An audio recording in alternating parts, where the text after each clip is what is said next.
ప్రతి ఏడాదిలాగే అభిమానులంతా ఆతృతగా ఎదురు చూస్తున్న ఐపీఎల్ కు రంగం సిద్ధమైంది. ఇవాళ ఆరంభమయ్యే 19వ సీజన్ మే 31 వరకు జరగనుంది.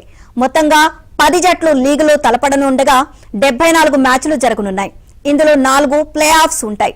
చిన్నస్వామి స్టేడియంలో జరిగే ఆరంభ మ్యాచ్ లో defending champion Royal Challengers Bengaluru, Sunrisers Hyderabad తలపడనున్నాయి.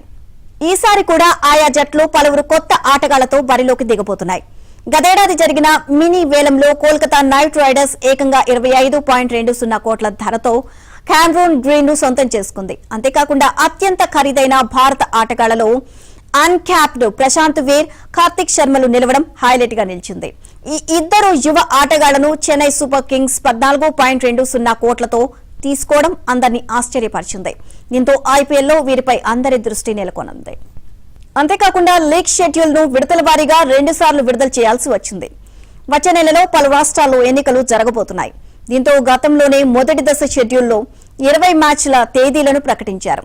అనంతరం ఎన్నికల షెడ్యూల్ వెలువడ్డాక గత గురువారమే మిగతా 50 మ్యాచ్ల వివరాలను బోర్డు వెల్లడించింది. ఫైనల్ బెంగళూరులో జరుగుతుంది. అయితే క్వాలిఫైయర్స్ 1, 2లతో పాటు ఎలిమినేటర్ల వేదికలను మాత్రం ఇంకా ప్రకటించలేదు.